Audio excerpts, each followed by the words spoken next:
It was a blistering Tuesday afternoon in rural Mississippi. The sun stood like a challenge in the sky, mercilessly beating down on the rust-colored dirt roads and aging buildings of a sleepy town most people had forgotten. This was a town where names mattered less than skin color, where old money still whispered instructions in hushed tones, and where people like Leroy Jackson, a seasoned black mechanic, were seen but rarely acknowledged. Leroy wasn't just any mechanic. At 52 years old, his hands had touched nearly every type of engine imaginable, from vintage Cadillacs to John Deere tractors. His garage, a modest, oil-stained structure on the edge of town, had a reputation that stretched far and wide. If your vehicle was beyond hope, you brought it to Leroy. And if Leroy couldn't fix it, it truly was broken. But skill and reputation often aren't enough when you're on the wrong side of society's hierarchy. Leroy had learned that the hard way. Time and again, his genius with machines was overshadowed by the color of his skin. Clients would second-guess his quotes. Others would bring their vehicles in, but still mutter slurs under their breath, assuming he didn't catch them. But he did, every word. Yet, Leroy remained quiet. He kept his head down. He worked. And most importantly, he listened. Now enter Mr. Douglas Whitmore, a rich, entitled businessman from the upscale neighborhood across the county line.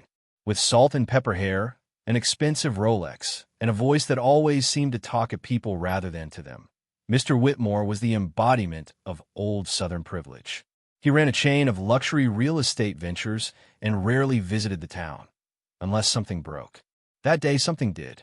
His 2022 Range Rover had begun sputtering unexpectedly. Despite being top of the line, it refused to start, making grinding noises and jerking like an angry mule. His regular dealership was 45 miles away, and the towing fee would have been astronomical. That's when someone dared to suggest, why not take it to Leroy Jackson? Douglas chuckled. Hey, what? A shack mechanic? No, thank you. But as time ticked on and his schedule grew tighter, Whitmore had little choice. With great reluctance, he called a tow truck and had the Range Rover dropped off at Leroy's garage. The contrast couldn't have been more obvious. The gleaming SUV and the weather-beaten garage. Leroy stepped out, wiping grease off his hands with a rag that had seen better days. His overalls were worn, his face glistened with sweat, but his eyes were sharp. "You're the one with the Rover?" Leroy asked calmly. Whitmore barely looked at him. "Obviously. Just check it. I got a meeting in 2 days. Don't waste my time." Leroy offered a quiet nod and got to work. He didn't react to the tone. He didn't flinch when Whitmore made a dismissive noise after seeing Leroy's simple tools. But inside, a fire was lit, because this wasn't the first time he'd been underestimated. In fact, it had become a pattern. The world didn't expect brilliance from black hands. The world didn't expect class or wisdom behind a southern drawl and oil-slicked fingernails. But what Leroy knew, that most didn't, was that machines don't care about race. They listen to skilled hands and intuitive minds. Hours passed. Whitmore had left in a huff, promising to be back the next morning, warning Leroy not to mess anything up. What he didn't realize was this. The problem wasn't just mechanical. It was electronic, a software issue paired with a rare manufacturer defect in the Range Rover's transmission interface, something even dealership mechanics often missed. But Leroy had read every manual, watched every update, and even subscribed to obscure online forums where engineers whispered the truths behind corporate flaws. He found it. He fixed it. And then he added a little note. When Whitmore returned next day, he was shocked. "It's running?"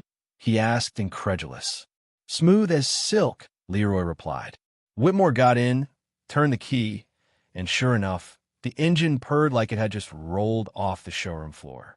His eyes widened slightly, but his mouth refused to say the one thing Leroy knew he wanted to: thank you. Instead, Whitmore pulled out his wallet. "How much?" Leroy looked him straight in the eyes. "300 even." Whitmore scoffed. "For what?" "Plugging in a diagnostic." Leroy didn't blink. "For understanding the machine better than the people who made it." There was silence. Then came a snide reply. "Fine, but you'll never see me again." Leroy simply nodded. "That's your choice." But fate had other plans. Because what Whitmore didn't know was that Leroy's note inside the dashboard wasn't just a receipt. It was a small warning and an offer. You'll need to replace your rear torque converter within 72 hours. When it goes out, you'll be stranded. Call me. Or don't. Whitmore ignored it. 3 days later, while driving to a major investor meeting across the state, the car jerked violently, then shut off. On a remote highway. No signal, no help. And in that moment, surrounded by trees, sweat trickling down his temple, he remembered the mechanic he had mocked. The sun was setting now, casting long orange shadows across the narrow state highway. Douglas Whitmore stood beside his now lifeless Range Rover, its hazard lights flashing like a silent metronome of his rising panic. There was no reception, no service station nearby, and no friendly passerby offering assistance. He kicked the tire in frustration. "This is ridiculous," he muttered. But deep down, the embarrassment was worse than the inconvenience. He had been warned. That little handwritten note, which he had chuckled at before tossing into the glove compartment, now screamed in his memory like an alarm bell. Rear torque converter. 72 hours. Call me. Or don't. 3 days. Almost to the hour. Whitmore looked up at the sky in disbelief. He wasn't a superstitious man, but this was uncanny. Could Leroy really have predicted the failure with such accuracy? If so, that meant the man he'd casually dismissed knew more about this vehicle than the engineers who built it, or at least the high-paid technicians at the dealership who hadn't even spotted the issue. Reluctantly, Whitmore reached into the center console, pulled out Leroy's card, and made his way up the road to find a single bar of signal. 20 minutes later, he got through. "Jackson's garage," came the voice on the other end. There was a pause. "It's Douglas Whitmore." Another pause. "I remember," Leroy said simply. Whitmore cleared his throat. "I'm stuck. Highway 12. A few miles past the state sign. It's the converter. You were right." Leroy didn't speak for a moment. Then, "I'll be there in 40 minutes. No lecture. No gloating. No, I told you so. Just action." When Leroy arrived, headlights cutting through the night, he found Whitmore leaning against a tree, his tie undone, looking smaller than he had ever seemed before. Gone was the arrogance. In its place, something far more human. "You all right?" Leroy asked, opening the back of his van. Whitmore nodded silently. Leroy went to work, hands moving with practiced ease. In the dim glow of portable work lights, he dismantled the undercarriage with precision, explaining each step, not to show off, but out of habit. He spoke in calm tones, like a teacher in his element.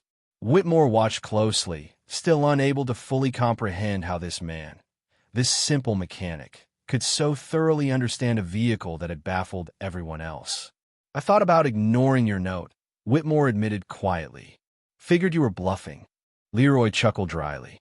"People like you often do." There was no anger in his voice, just truth. Whitmore looked at him, then away. "Why did you help me again? After how I spoke to you?" Leroy paused his work, wiped sweat from his brow, and answered. "Because integrity isn't conditional. I fix cars. That's my job. You needed help. That's enough." For a long time, Whitmore said nothing. But something inside him, the part that measured people by their wealth, their polish, their status, started to crack. He looked at Leroy differently now, not as a service provider, but as a master of his craft, as a man who had endured decades of disrespect and still showed up, with dignity, with grace, and with unmatched skill. "You ever thought about running a bigger shop?" Whitmore asked. Leroy smiled faintly. "What for?" "About what I need. I work with my hands on my terms. Ain't chasing nobody." That answer struck Whitmore like a quiet punch. He, who had spent his life climbing, acquiring, proving, was suddenly faced with a man who already had everything that mattered, despite having far less. An hour later, the job was done. The Rover purred once again. Leroy packed his tools, closed the hood, and handed over a simple invoice. 200. Whitmore stared at the paper. "That's it." Leroy shrugged. "I gave you the heads up. You chose to ignore it. That part's on you." And then, something unexpected happened. Whitmore extended his hand. A genuine handshake. "I was wrong," he said plainly. "About you. About a lot." Leroy met his eyes. That's how growth starts. As Whitmore drove away, slower this time, the world seemed different. And he knew it wasn't just the road beneath him that had changed. 2 weeks had passed since that night on the highway, and Douglas Whitmore found himself repeatedly thinking about the man who had rescued him. Not just physically, but mentally, emotionally, even spiritually in some ways. The deeper irony? He couldn't even explain why. Maybe it was Leroy's calm demeanor. Maybe it was his unmatched skill. Or maybe, and this was harder to admit, it was the fact that someone who had every reason to turn him away still chose grace over ego. That stuck with Whitmore like a pebble in a shoe, reminding him with every step just how wrong he'd been. Unable to shake it, he did something unusual for a man of his status. He went back. He took the long drive, winding through the back roads, across the same bridge, past the same rusted sign that pointed toward Jackson's garage. When he arrived, Leroy was outside, sanding a car door, classic rock humming through the air. He looked up as Whitmore pulled in. "You again," he said with a half-smile. "I had questions," Whitmore admitted, stepping out. Leroy leaned back, curious. "About your car?" "No," Whitmore said. "About you." That answer surprised him. Over mugs of thick coffee in the small, cluttered office that smelled of grease and pine, Leroy finally opened up, slowly, cautiously. He told Whitmore about his beginnings, about how he grew up in a small rural town where working with your hands wasn't a job. It was survival. His father had been a welder, his grandfather a machinist. From age 10, Leroy was fixing things. He could rebuild an engine before he could drive. But the world didn't always reward his kind. "I'd go to interviews with a portfolio thicker than a phone book," Leroy said. "Didn't matter. They'd see the color of my hands, not the content of my mind. Didn't they realize what they were passing up?" Whitmore asked. "They did," Leroy replied. "But pride and fear are louder than logic." He shared stories of clients who assumed he stole his own tools, of dealerships that denied him credit or blocked his certifications, of government contracts he applied for and never got called back on, even though his prices were better, his work cleaner, and his deadlines shorter. But through it all, Leroy never let bitterness become his identity. "I could have quit," he said. "A lot of folks would have. But I knew what I had. And I figured one day, the right people would see it too." Whitmore leaned back, shaken. "You didn't just fix cars," he said. "You built an empire out of rejection." Leroy smiled again, but this time with a touch of weariness. "I built peace, not an empire. There's a difference." That distinction hit Whitmore harder than expected. He, who'd measured everything by expansion, market share, domination, was now being schooled in the language of contentment. And it wasn't weak. It was powerful, quiet, but unshakable. Then Leroy opened a drawer and pulled out a tattered, old folder. Inside were blueprints, diagrams, innovations. "What's all this?" Whitmore asked, flipping through them. "My side projects," Leroy said casually. "Been building on a new type of rotary system. Could increase engine longevity by 30%, especially in luxury cars." Whitmore stopped flipping. His jaw slowly dropped. "You designed this?" Leroy nodded. "Over a few years, yeah." "Do you realize what this is?" Whitmore asked. "I do," Leroy said. "But until someone sees me as more than just a mechanic, it's just paper." Whitmore was silent. He looked at the designs again, this time with awe, with recognition. He wasn't looking at a backyard tinkerer anymore. He was staring into the work of a hidden genius. "You need to patent this," he said. Leroy sipped his coffee. "Tried once. Got pushback. They said I needed a corporate sponsor. Fancy wording for, 'You're not one of us.'" For a brief moment, Whitmore felt ashamed of the very world he once worshipped. "I can help," he said after a pause. "Not for charity, but because the world deserves this. You deserve this." Leroy looked at him, searching his face for insincerity. But this time, he didn't find any. "I'm not looking for investors," he said, "but I'll take allies." The two men shook hands again, this time as equals. Partners in something greater than business. A mechanic and a millionaire, both realizing that respect is not bought and wisdom is not worn in suits. 3 months had passed since their handshake over coffee and blueprints. But it wasn't just a handshake. It was the quiet start of something transformative. Douglas Whitmore, once known only as the cold, calculated real estate tycoon, now found himself constantly on calls with lawyers, engineers, and patent specialists, all working to bring Leroy's rotary system to the surface. He put together a team of trusted professionals, but the guiding voice, the creative engine behind it all, still Leroy. And while Whitmore used his resources to pull the levers of industry, Leroy remained grounded in the work. He didn't care for boardroom meetings or high-rise hotels. His heart stayed with the mechanics, the smells of burnt rubber and steel, the satisfaction of getting his hands dirty. What's more, news had started to spread. Once local gossip turned into statewide curiosity. Then curiosity grew into attention. One major automobile magazine featured Leroy in an article titled, "The Garage Genius, the man who reimagined the rotary engine." The article exploded. Soon, manufacturers and innovation hubs from Detroit to Berlin began reaching out. Some asked for interviews. Others offered lab access, equipment, and even seven-figure contracts. But Leroy, still sharp and slow to trust, only entertained conversations Whitmore helped vet. And then came the call that shook even Douglas. Bentley. Yes, the Bentley. They wanted a private meeting. Not just about the design, but about hiring Leroy as an exclusive consultant for their experimental engine division. They said they read the article. Whitmore told them one morning, pacing the garage. They were shocked they hadn't heard of you sooner. Leroy chuckled as he adjusted the timing on a 1993 Mustang. They heard of people like me, just never listened before. That night, Leroy sat on his porch staring at the stars. The wind whispered through the trees, and a memory stirred in his mind. Of his grandfather, oil on his shirt, and a wrench in his hand, telling him, "People will doubt you, boy. That ain't the real loss. The loss is when you start doubting you."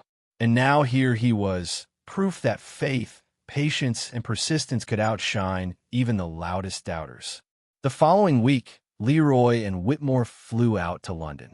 First-class tickets, full accommodation, and a 3-hour meeting in one of Bentley's most advanced automotive labs.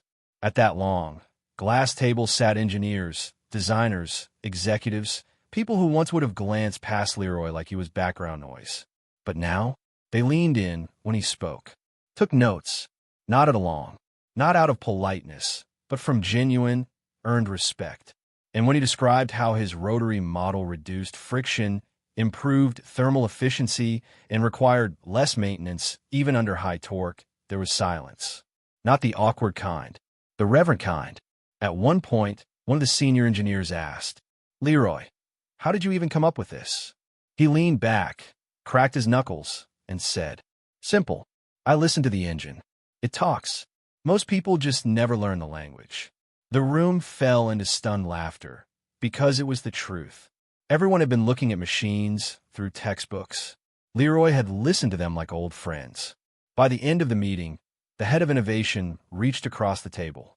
"We'd like to bring you on as lead consultant for a 2-year contract," he said. "Full access to our R&D wing, your own team, and creative freedom. You'll work closely with our engineers." Leroy blinked. Not long ago, these were the kind of men who would have called him boy or asked for a supervisor when he walked into a dealership. Now they were offering the keys to a world they once locked. He looked at Whitmore, who nodded, then extended his hand across the table. "I accept," Leroy said. Back at the hotel that night, the two men toasted over whiskey. "To underestimated beginnings," Whitmore said. "And to well-earned endings," Leroy replied. But even in that moment of triumph, Leroy didn't lose his footing. The same man who was now on the cusp of re-engineering luxury performance still took calls from locals back home needing brake jobs and tune-ups. Fame hadn't inflated him. Instead, he said something that stuck with Douglas Whitmore for the rest of his life. "What good is your name in the sky if you've lost your roots in the soil?" It was wisdom wrapped in humility. And now the world was watching. Not every journey ends where you expect it to. For Douglas Whitmore, what began as an attempt to leverage a small-town mechanic's idea into another billion-dollar venture turned into something far deeper and something far more personal. Because while the world was now celebrating Leroy, articles, contracts, TV interviews, even TED-style talks where he spoke in his slow, deliberate tone, Whitmore began to feel different. At first, it was subtle. He'd walk into a boardroom and feel an unease that hadn't existed before.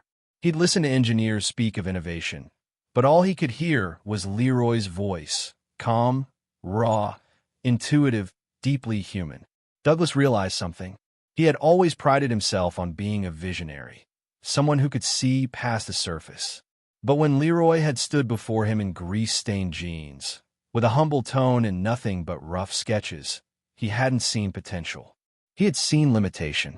And that truth, the fact that he had once underestimated this man so severely, now weighed on him more than any missed investment ever had. One afternoon, back in the States, he visited his own garage. Not the corporate one, the one he had built years ago in his estate, more as a trophy space than anything else. Rare cars, glossy floors, a shrine to wealth, not passion. He stood in front of 1967 Jaguar E-Type, a car he'd never even driven. And all he could think about was Leroy, pouring heart and soul into every vehicle that crossed his path, regardless of how flashy or forgotten it was.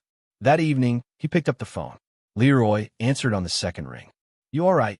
Leroy asked. "You sound like you just walked through a memory." Whitmore chuckled. "That obvious?" "Only to someone who's had a few of their own," Leroy replied. There was a pause. Long, comfortable. And then Whitmore said what he'd been carrying for too long. "I owe you an apology. For how I looked at you.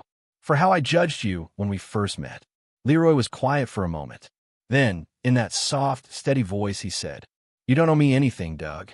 But you do owe it to yourself to ask why you ever thought I wasn't capable in the first place." That cut deep. Not as a rebuke, but as a reflection. Because Whitmore had asked himself that question many times, and the answer always came back dressed in uncomfortable truths, prejudice, pride, and the belief that success only wore tailored suits and clean hands. From that point on, Douglas changed. He started speaking out publicly about the importance of recognizing overlooked talent. He used his platform to elevate not just Leroy, but other mechanics, inventors, and creators working from the shadows. He began mentoring underfunded engineers and speaking at trade schools. In one panel, when asked about the biggest mistake of his career, he didn't hesitate. Not a financial decision, not a missed deal.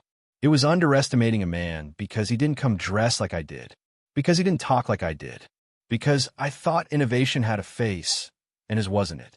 I was wrong. That clip went viral. It reached communities Whitmore never expected. From rural towns to inner-city schools. From black-owned mechanic shops to international engineers who had long felt ignored. Leroy's journey had inspired, but Whitmore's regret had opened a door to accountability.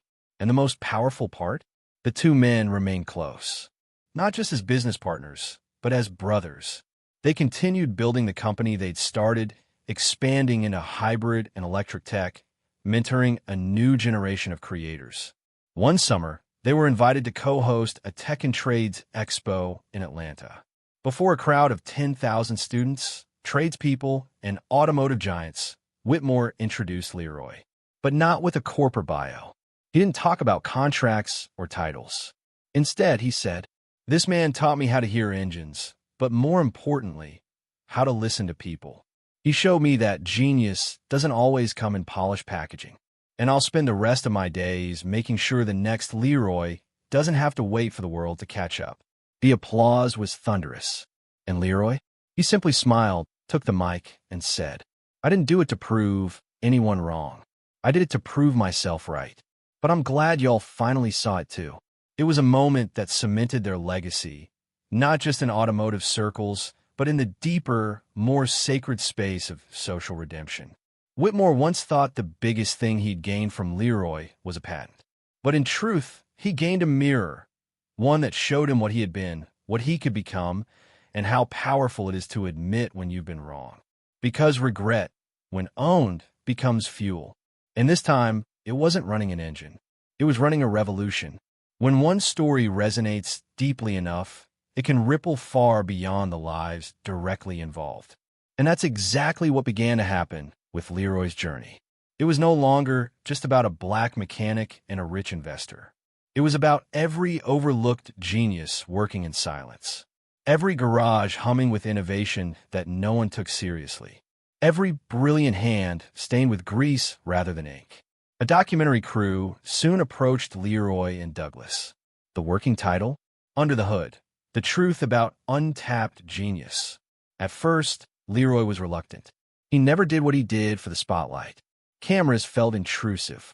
But when he saw that the documentary wouldn't just tell his story, it would also feature other small-town mechanics, welders, carpenters, and creators of color who were building revolutionary things, he agreed. The film aired on a global streaming platform. Within days, it became one of the most watched titles across North America and parts of Europe. The feedback was electric. High school students messaged saying they were choosing trade school proudly for the first time. Industry leaders began re-evaluating their internship criteria. Community colleges saw a spike in applications for automotive tech and mechanical design. Even policy discussions began to shift. Lawmakers started exploring new grant structures that could better support underrepresented inventors in trades and technical education. And amidst all that, Leroy kept working. He didn't abandon his garage, though now it had tripled in size, with young apprentices shadowing his every move. The original wooden sign still hung out front, faded but honored. One of those apprentices was a kid named Malik. 17, bright, curious, and often frustrated with school. He reminded Leroy of himself. Except Malik had one thing Leroy didn't: a mentor. One day, after working on a rusted-out 1993 Camaro, Malik turned to Leroy and asked, "You ever wonder why people need to hit rock bottom before they respect folks like us?" Leroy wiped his hands on a rag and looked at him. Because comfort breeds blindness, and struggle sharpens sight. But once someone finally sees, they can never unsee again. Malik nodded, not fully understanding, but knowing enough to carry the weight of those words. Meanwhile, Douglas continued his advocacy. He started a foundation called the Unseen Engine, dedicated to funding grassroots creators, especially those in underserved communities. They didn't just give out money. They provided tools, access, mentorship, and, most importantly, validation. Validation that your voice matters even if you don't speak with a polished accent. Validation that your work matters even if your hands are rough.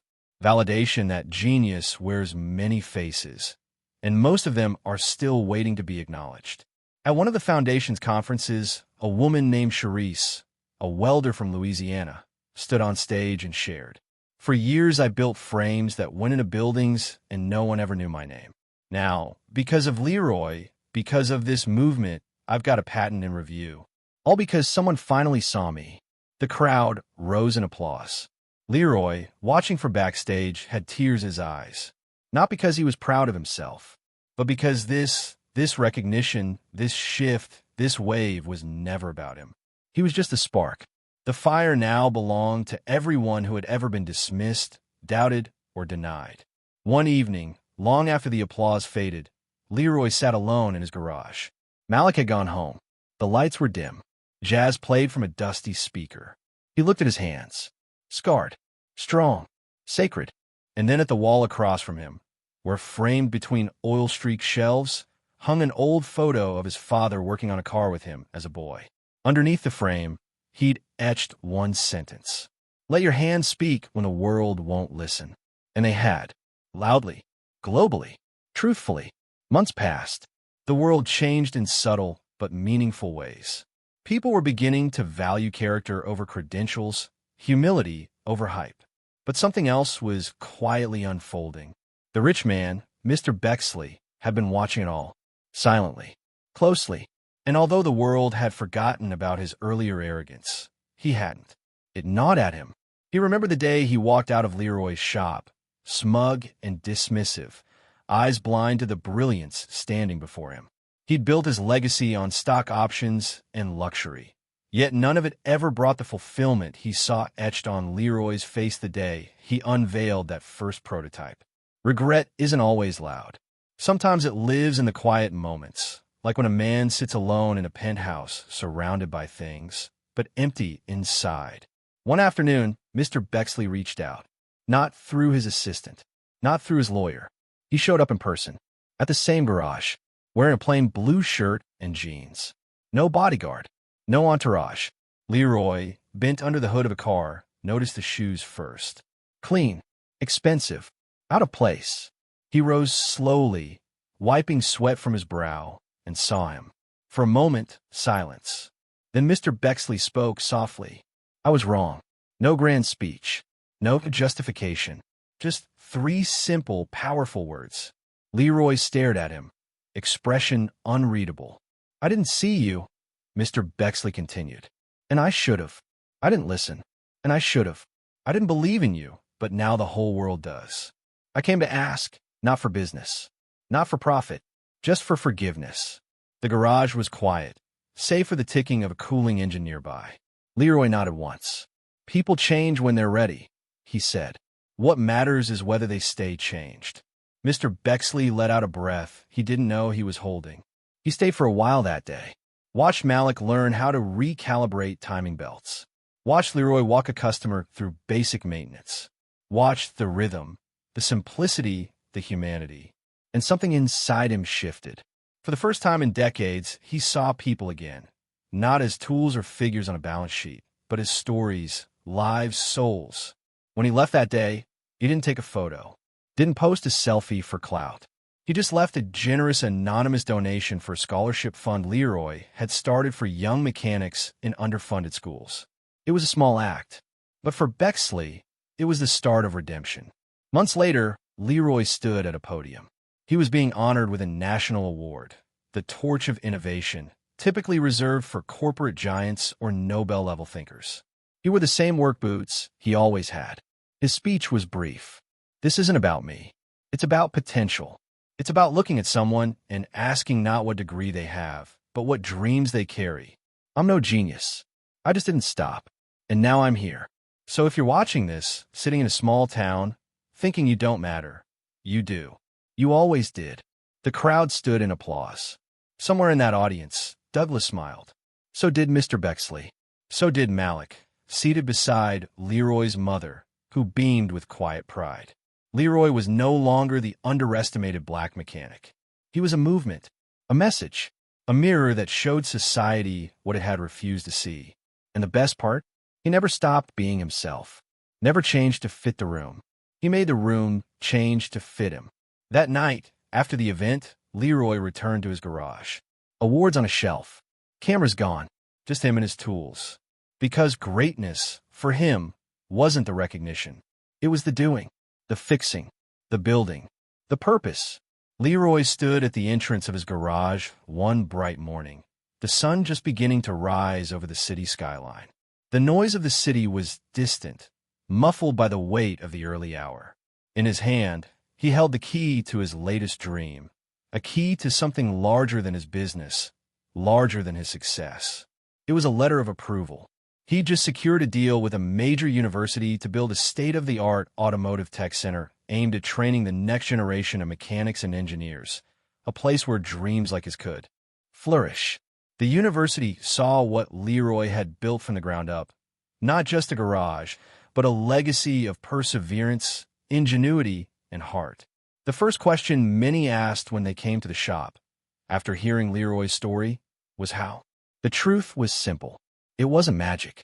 It wasn't luck. It was just relentless effort, a belief in people, and a refusal to let his circumstances define him. His life wasn't an accident. It was a series of choices that led him here. And with each choice, he learned the true meaning of resilience, of humility, of using setbacks not as signs to quit, but as fuel to continue. Malik, now an apprentice, was in the garage finishing up a new project, a high-performance engine that would be featured in the local race circuit. He was good, and Leroy knew that. He'd shown his mettle, just like Leroy had when he was younger, but now there was something different, a quiet confidence that came from learning through doing.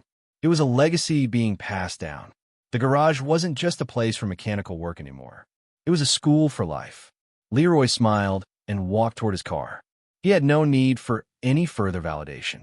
He had created his own path, his own truth. It wasn't about the awards, or the fame, or the headlines. It wasn't about proving the world wrong. It was about showing everyone, every child, every struggling mechanic, every person who had been overlooked, that you can build something from nothing, that you don't have to bow to expectations, that your worth is not measured by the color of your skin, the car you drive, or the money in your bank account. You are defined by your actions. Leroy's actions had spoken louder than any words could. As he drove away from the shop that morning, passing his old community, the place where he once felt invisible, he couldn't help but smile. The city looked different now, the same streets, the same faces, but now there was a sense of pride in the air, a sense that anything was possible. The world would remember Leroy for more than the success of his garage. It would remember him for changing the narrative, for making people understand that success isn't a single path. It's not a fixed destination. It's the journey, and the journey was only just beginning. When Leroy looked in the rearview mirror, he saw the same streets he'd passed 1,000 times. But this time, they weren't reminders of his limitations. They were reminders of how far he'd come. And for the first time in his life, he felt that everything he had ever worked for had come full circle. He didn't just change his own life. He had changed the lives of others, too. Through perseverance, through believing in himself, through never doubting his worth. Leroy had become the man he had always needed to see. Not just a black mechanic, but a force of change. He knew one thing for sure. This was the kind of legacy that couldn't be underestimated. It was a legacy of hope, of grit, and most importantly, of understanding that sometimes the people we least expect to succeed are the ones who change the world. The story of Leroy and Mr. Bexley is one that carries a deeper message, not just about individual success, but about the importance of seeing people for who they truly are, not just what they appear to be on the surface. Leroy's rise from an underestimated mechanic to a force of innovation and inspiration shows that greatness isn't always recognized at first glance, but with hard work and faith, it can change everything. Mr. Bexley's journey, too, reflects the power of humility and redemption. It shows that even those who have everything to lose can learn, grow, and ultimately contribute to something greater than themselves. This is the story of two men who learned the same lesson. We don't achieve success alone, and we shouldn't underestimate anyone, because in the end, we all have something valuable to offer, and that something could change the world.